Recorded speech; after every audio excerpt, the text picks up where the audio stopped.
चुप लगा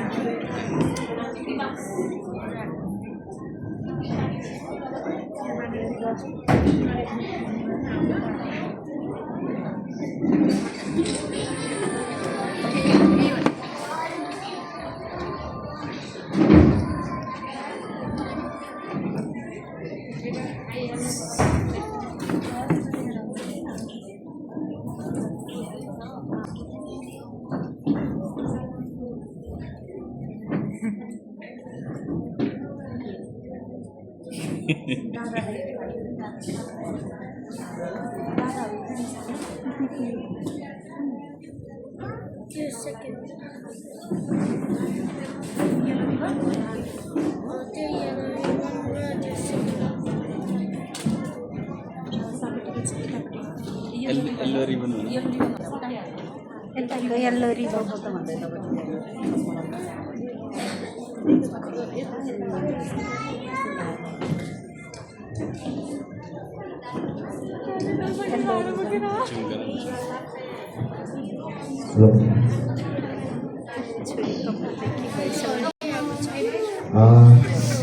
आदरणीय अभिभावकजीहरू शिक्षकजीहरू र यहाँ उपस्थित हुनुभएका सम्पूर्ण महानुभावहरूलाई मेरो नमस्कार।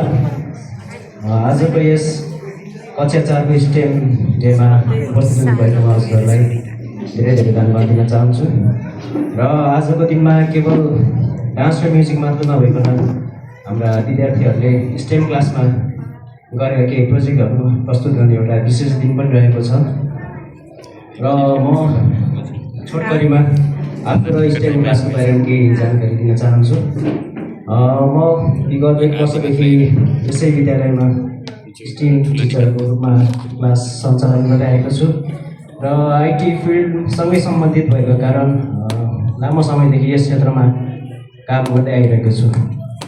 र म छोटोमा तपाईँहरूलाई स्टेम क्लासको बारेमा केही भन्न चाहे।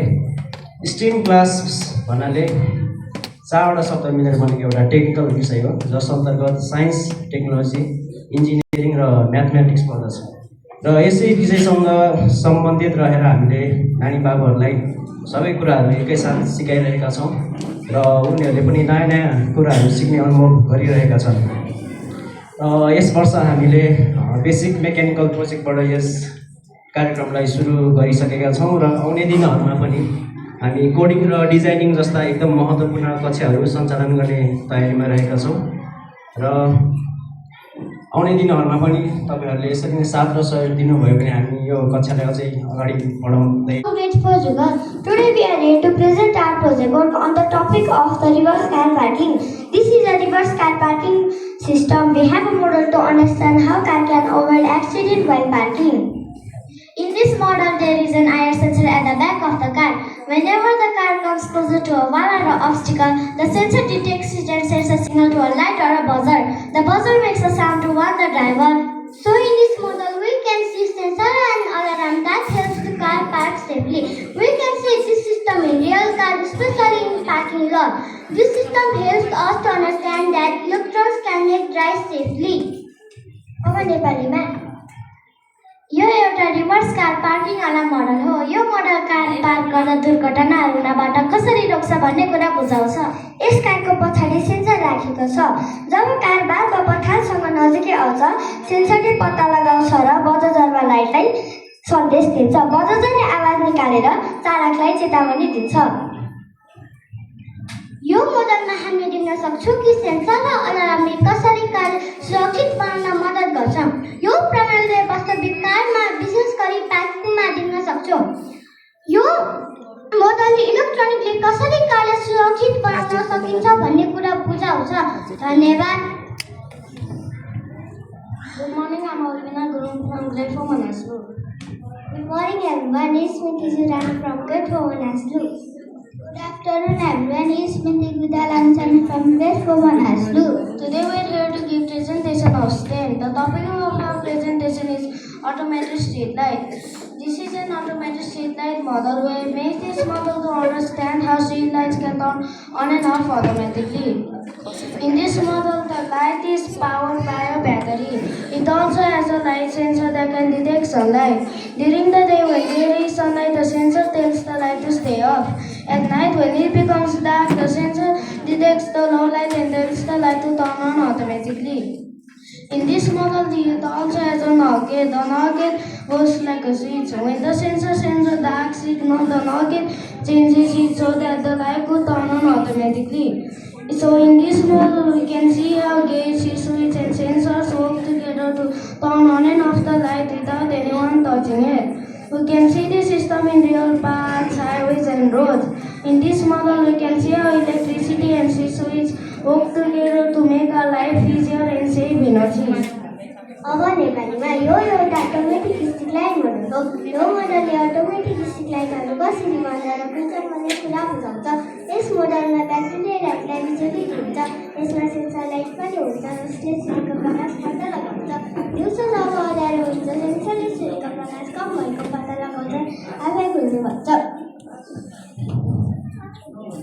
मोडलमा नट गेट पनि छ। यसले स्विच जस्तै काम गर्छ। जब सेन्सरले अँध्यारो सिग्नल पाउँछ त्यो आफै खुल्न सक्छ र बन्द हुन सक्छ। यस मोडलमा हामी देख्छौँ कि सेन्सर सर्किट र गेटहरू सँगै काम गरेर लाइट खुल्ने र बन्द हुन मद्दत गर्छ। हामी यस्ता प्रणाली सडक, पार्क, हाइवेमा देख्छौँ। यो मोडलले बिजुलीलाई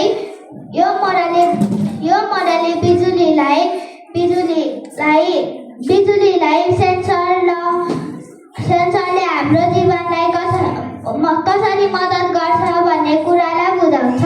धन्यवाद।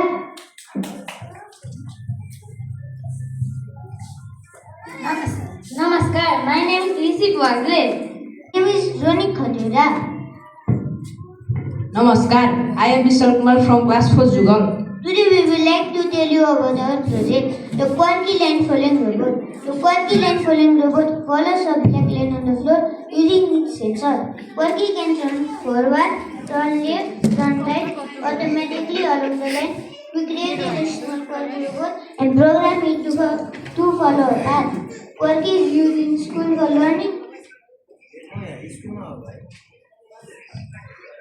In competition to show skills and in small industry to carry object along a path. Learning about Quirky is important because it helps us to understand robot sensor motor coding and how machine can work automatically. It is fun and help students learn modern technology. अब नेपालीमा आज हामी हाम्रो परियोजना बारे बताउन गइरहेका छौँ जुन क्वार्की लाइन फलोइङ रोबोट हो। क्वार्कीले आफ्नो सेन्सरको मद्दतले भुइँमा भएको कालो रेखा पछाउँछ। यो अगाडि बढ्छ, दायाँ घुम्छ र बायाँ घुम्छ। आज हामीले एउटा सानो क्वार्की रोबोट बनाएर यसलाई कालो रेखा पछाउन कोडिङ गरेको छौँ। क्वार्की विद्यालयमा पढ्न, प्रतियोगितामा सिप देखाउन र साना उद्योगहरूमा वस्तुहरू तय गरेको बाटोमा बोक्न प्रयोग गरिन्छ। यो सिक्नु महत्त्वपूर्ण छ किनभने यसले हामीले रोबोट, सेन्सर, मोटर र मेसिनले कसरी आफै काम गर्छ भनेर सिकाउँछ। यो रमाइलो छ र विद्यार्थीलाई आधुनिक प्रविधि सिक्न मद्दत गर्छ। धन्यवाद। Namaskar, I am Ridham Basgai from grade 4 Manaslu. Namaskar, I am Samir from grade 4 Manaslu. Namaskar, I am Abel Adhikari from class 4 Manaslu. Namaskar, I am Sabut Guru from class 4 Manaslu. Today we will like to tell you about our project, the port crane.